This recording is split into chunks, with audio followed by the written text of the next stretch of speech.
The Everything Sequel podcast is brought to you by the Vegas Beer Guys and Brew Bar. The Everything Sequel podcast contains explicit language, and I will not go to my room.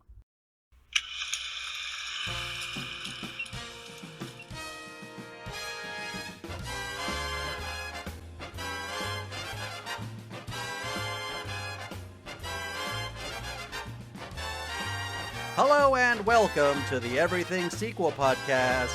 This is the Naked Gun edition. So exciting.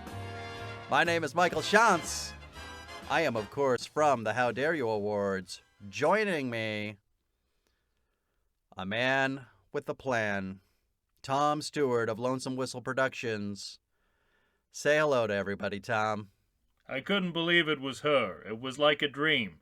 But there she was, just as I remembered her. That delicately beautiful face. And a body that could melt a cheese sandwich from across the room. And breasts that seemed to say, "Hey, look at these." She was the kind of woman who made you want to drop to your knees and thank God you were a man. She reminded me of my mother, all right. Reminded me. No doubt about it.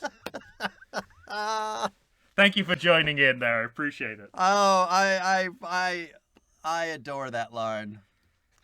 One of the qualities of these movies that I admire above all others is their bastardized versions of hard-boiled gumshoe dialogue. Hard-boiled gumshoe, yeah. That's what I love about it. That's when they're working great. Yeah, it's I mean, and I don't normally do this with a quotable, but I have the comeback here from Ed, which is as so good. Which is, "Frank, snap out of it. You're looking at her like she was your mother, for Christ's sake." That's a first here on Everything Sequel to have the follow up, but I felt, if not now, when? It's warranted.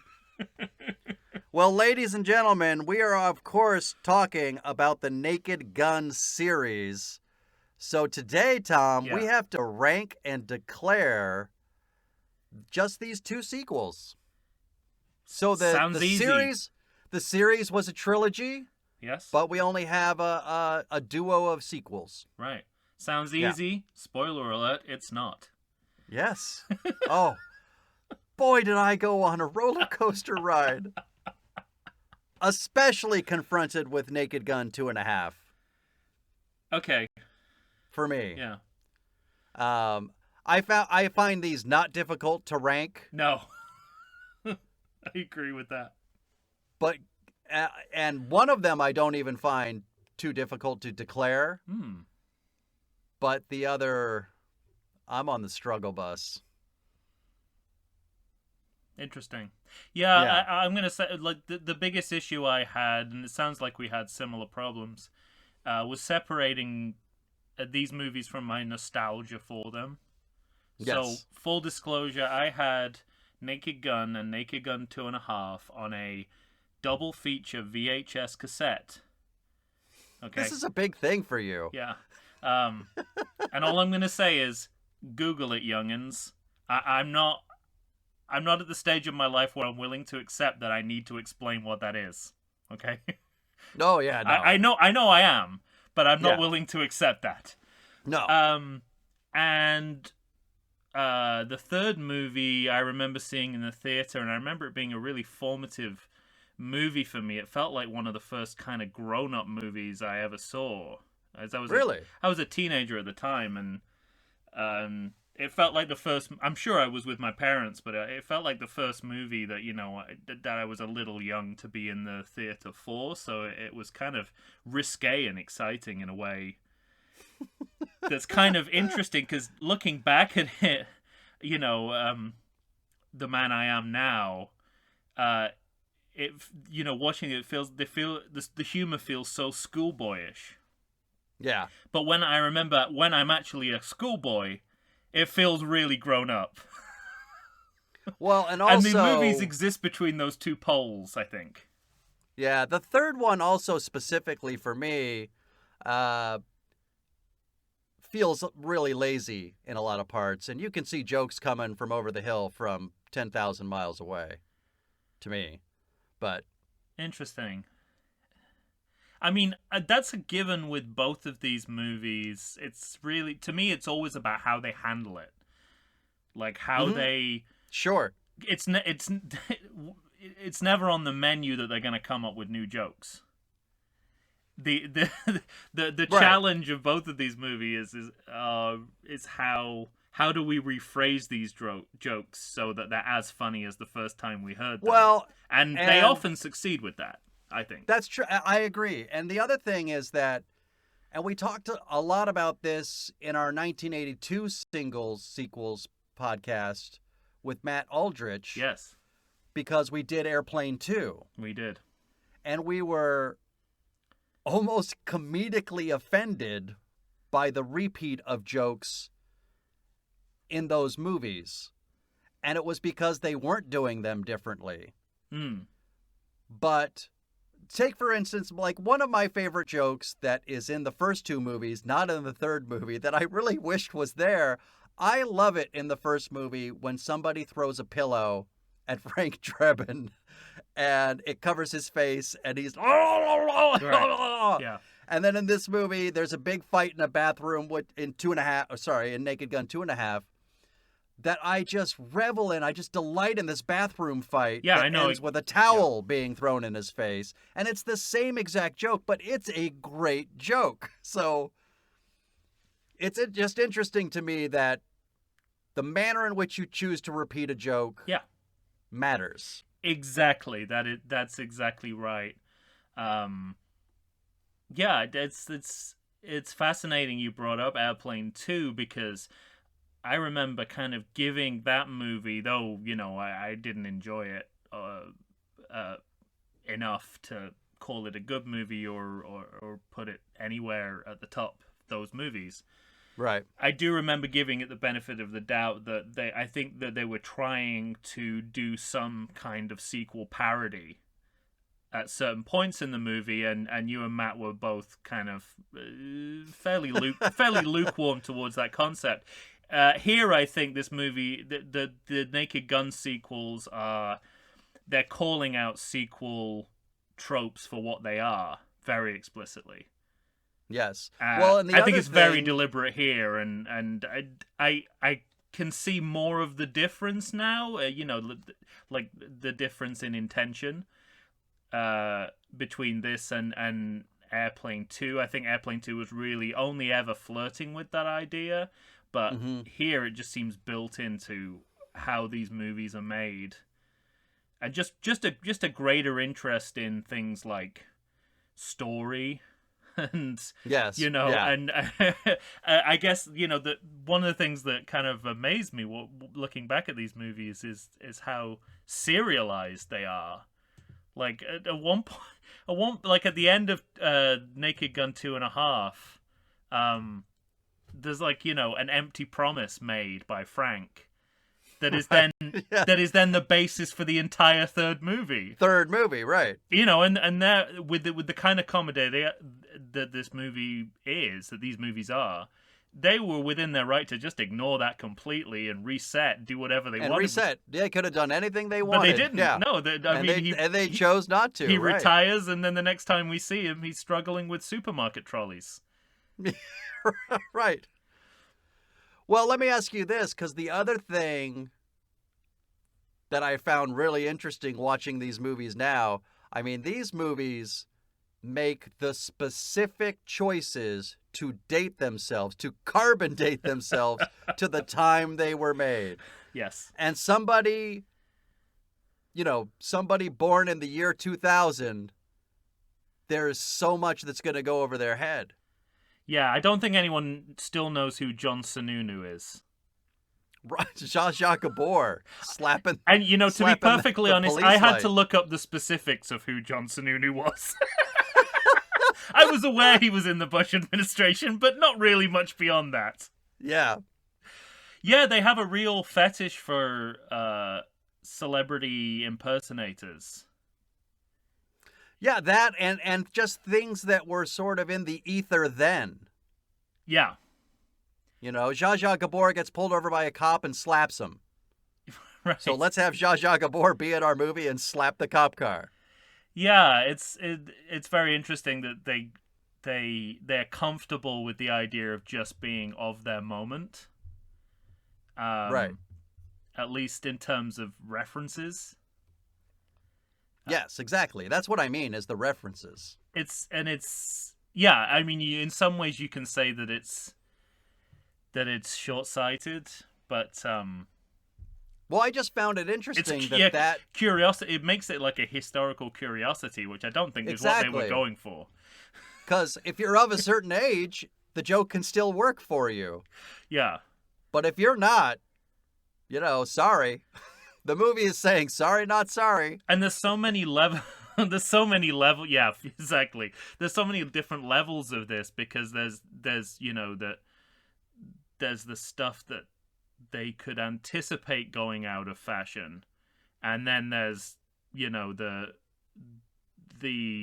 other side, let's say the dark side of the Naked Gun movies, which is Well, people involved with the people right. It doesn't have to. people Right, involved with exactly. these movies who would almost as soon as the movie was released disgrace themselves beyond retraction. Yes. So the movies are very interesting. I mean, they're historical curiosities because sometimes you have to stop and remember that there was a moment before Bill Clinton when everyone assumed there would never be another Democratic president. Yeah, right. like in 1991, apparently it was all over for the Democrats. They hadn't been in power for like 12 years. Well, when you're sitting in a bar with all the world's, biggest tragedies, including Hindenburg, and then you pan over and see Michael Dukakis. Who, for a second, and this just shows you how much Star Trek I watch on a regular basis. Who originally I thought was Gene Roddenberry. For 1 second, but because why would I assume that there'd be a picture of Michael Dukakis there, except Right. that it's 1991. So these as kind of historical case studies, these movies. Interesting that they chose not to put him in the tank to show that picture. Well, they saved that for O.J. Simpson, which was perhaps an even more misguided idea. Misguided. To see him with. So we should just tell people, for those that don't know, O.J. Simpson stars in all three of these movies. He does. And yeah, we'll talk about that when we get to the movies themselves. But right. It's. I mean, it's pros and cons. You get to see him brutally beaten a lot. True. Pro. Con.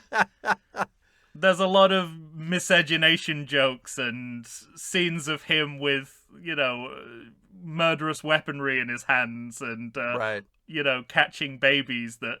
And about to spike babies, like a football player would spike a football as after a touchdown. So it's difficult to watch. I know that for some people that makes these movies unwatchable. Yeah, right. But what's interesting for what's interesting for me, and we'll come back to this, is I actually think he really grows as an actor throughout these movies. I do too. I morally wrestled with myself watching O.J. Simpson. I'm glad you came to that discovery too, because one of my notes for Naked Gun 33 1/3 was that one of the minor related tragedies of the O.J. Simpson affair is that he was getting really good at doing movie comedy. But I said he looks really confident doing this and more comfortable, specifically in this movie. And then I thought, well, obviously that's the same confidence that allowed him to punch two people's heads off and get away with murder. Like, it's the same confidence that we're seeing. That movie came out in 1994. I know. In the heart of it all. It came out, and 3 months later, yeah, shitstorm. It's that's something else. And that just that just feeds into the contemporaneity of it all. That it's that everything we know notoriety-wise about O.J. Simpson happens within months of this movie's release. But also, specifically Naked Gun 33 and a third is like, it's not waiting to talk about the LA riots or like recent American history. Like, there's no moratorium on anything, no matter how fucked up.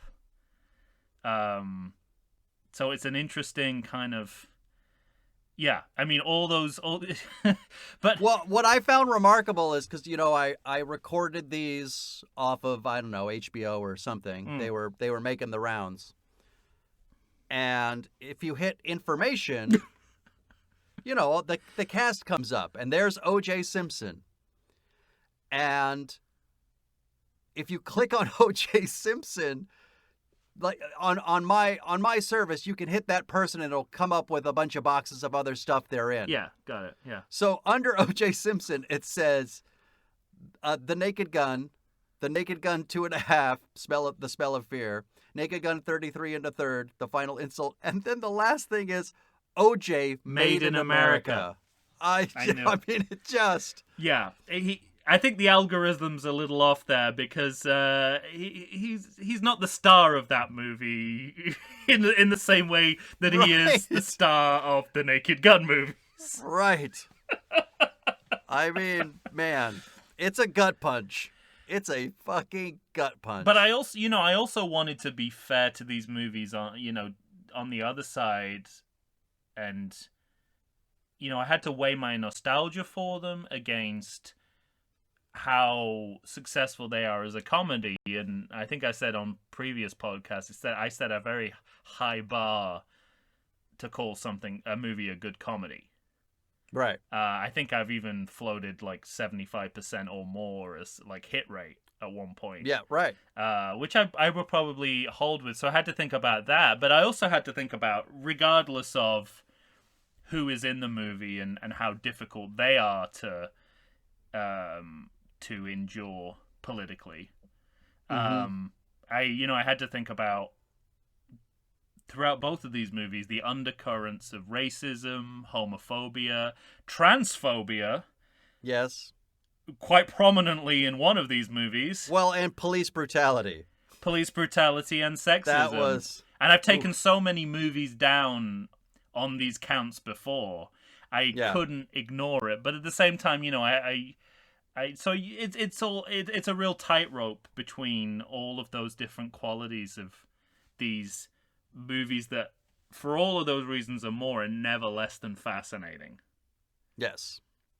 But I wanted to try and do justice, certainly to the comedy side of it, but also not ignore the qualities of the political aspects. Yeah, that make it a different watch in 2021. And I said to you off air that I'm having an identity crisis over this movie. and I said, I'm having the same identity crisis. It feels like my identity's on the line in what I say about these movies. Like the person I used to be versus the person I am now. Well, and I think these movies are fascinating test cases for what we all agreed at the time was acceptable.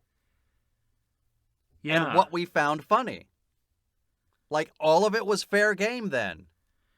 Well, certainly no one was outside the movie theater boycotting these movies, as I remember. Right, exactly. Yeah.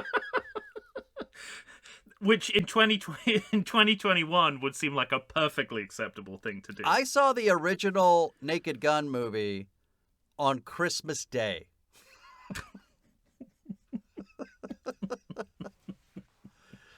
I have a clear and vivid memory. The Queen's speech is a British TV Christmas Day tradition, so you're right on the money there. Since the Queen is a character in that movie. She's a character. All right, well, let's get to it. Oh, the other factor, the elephant in the room. Yeah.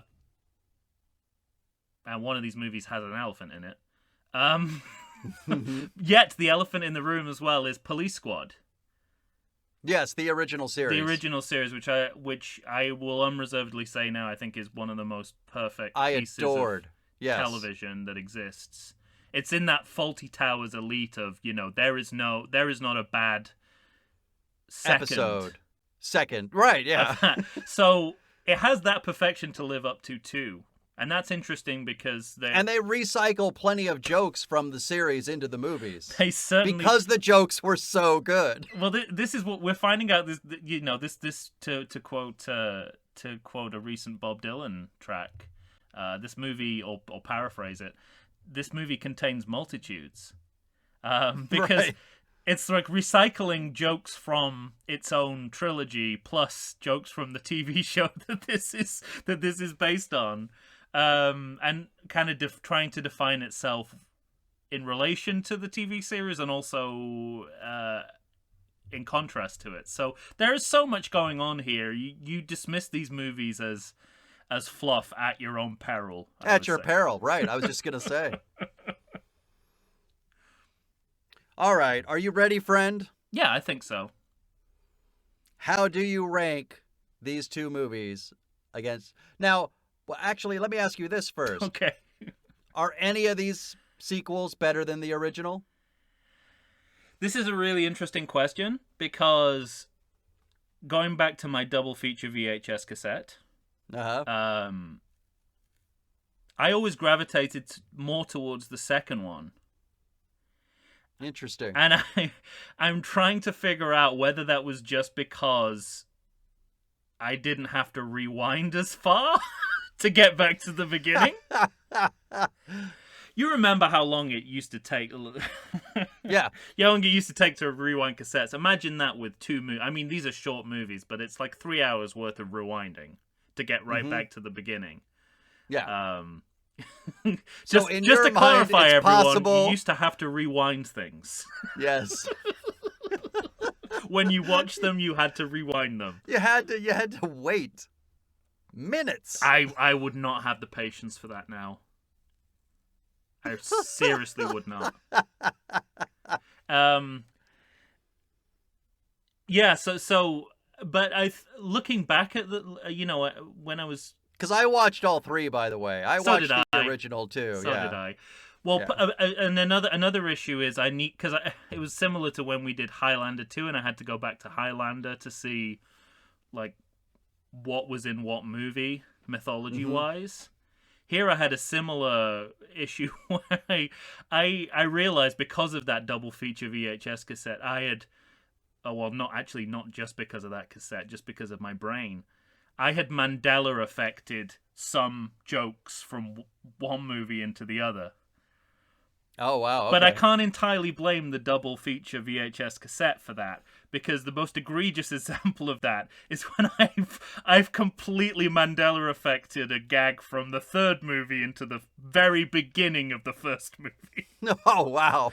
So I had to sort that all out in my mind. But look, when I watched Naked Gun 2.5, I thought, actually, there might be some content-based reasons why I prefer it to the original.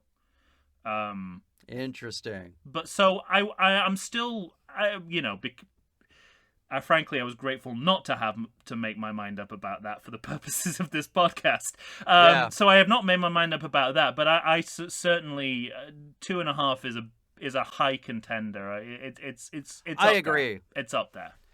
I think it always came, barely short of the original for me, but I held the second one in high esteem. So, cat out of the bag, I am Naked Gun 2.5, The Smell of Fear, followed by Naked Gun 33 1/3, The Final Insult. That's my order. I am also. I assume it's yours. I am also those random series of numbers, fractions, and words. Yes. No, I completely agree. There was no contest there at all. Yeah. It's yeah. I won't say any more because that spoils the next part. Because we got to get into the meat of each movie too. Yeah. And I got plenty to say on those subjects. All right, good, bad, friend. Oh, you go first. All right. I think Naked Gun 33 1/3. I'm going to start with the second one first. Bad movie. Okay. It's bad. Okay. And especially in comparison to the first two movies, it just pales by comparison in almost every way for me. And it just doesn't have any of the delightful jokes that I love the most in the first two movies. Now, the Naked Gun I would largely agree, apart from the joke that I thought was in the first movie that I Mandela affected in there. Anyway. All right. Now, here's my deal with the Naked Gun 2.5. Oh no, Mike, you're losing your childhood. No, I'm not, because I'm lose your- officially declaring it a good movie. Oh, good. Phew. I am. My But I heart gotta was tell you, fluttering. I wrestled with Yeah. my conscience watching that movie this time. In a way I never had in the past. You're not wrong. Yeah. Not enough for me to say this is a bad movie. Because I still think it's I just think it's good. I do. But I have, there's lots of problems in the movie. Oh my God, yes. Yeah. Yeah, no, similar, I mean, exactly the same good and bad. Naked Gun Okay. 2.5 good, Naked Gun 33 1/3 bad. I had zero struggle over Naked Gun 2.5 being a good movie or not. Okay.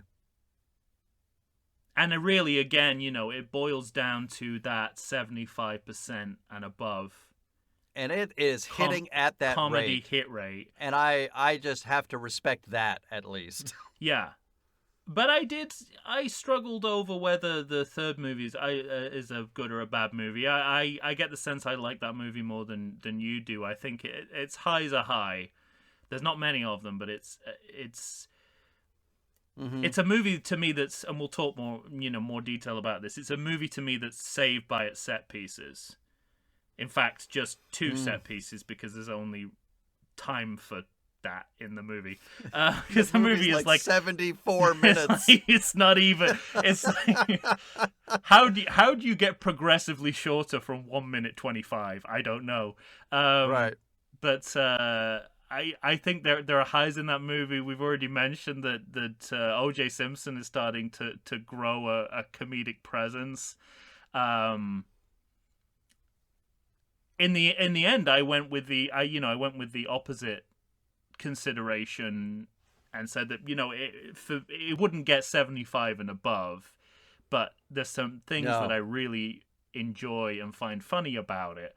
But I find it much more politically objectionable than the second movie. I mean, the second movie gave me moments where certainly gave me moments of pause where I felt incredibly uncomfortable and disturbed.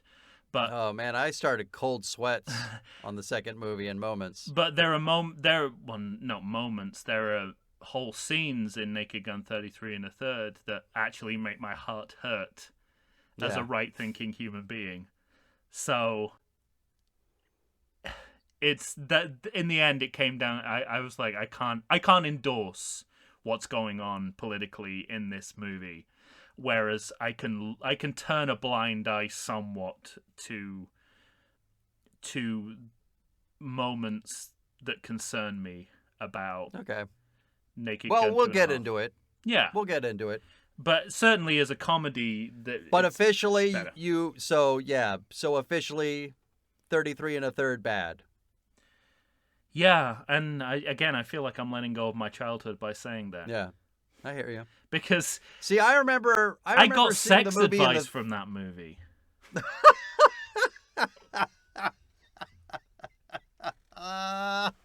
There's a moment we'll talk about it when we talk about the movie, because it needs explaining. But I'll say there's literally a moment in that where I discovered something about sex and puberty, basically, that I was, even though the movie was treating as a joke, I was treating it as sex education. Right. So, well, we're gonna get deep into the mindset of so many a teenage times. Tom Stewart. You thought that the biographical element was over with the double feature VHS cassette. No, sirree, Bob. That's great. All right. Well, ladies and gentlemen, there you have it. Tom and I rank them the same. We're both saying 2.5 followed by 33 1/3, and we're both officially saying 2.5 good and 33 1/3 bad. If you have a beef with that, you're going to have to let us know. Find us on Facebook, find us on Instagram or Twitter. Send us an email to everythingsequel@gmail.com. When you hear us next, we will be talking about The Naked Gun 2.5, The Smell of Fear. What a great fucking title. The best title in the series. Yeah. All right, for Tom Stewart of Lonesome Whistle Productions, I am Michael Shantz from the How Dare... Sorry, my mouth's not working. From the How Dare You Awards. You'll be hearing from us next time soon. Say goodbye, Tom. This isn't goodbye, it's just I will never see you again.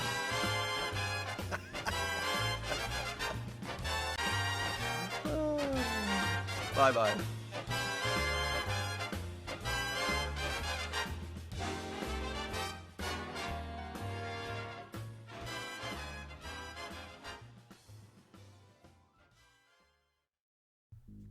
Can I ask you a question?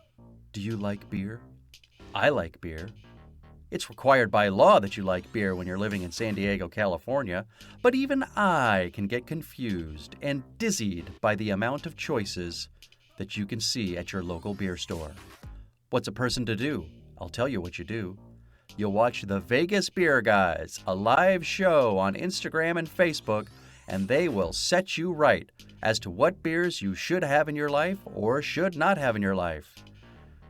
The Vegas Beer Guys are brought to you by Dan Aker, the beer professional, and Stephen Weiss, self-proclaimed beer novice. They'll drink beers for you and drink beers with you.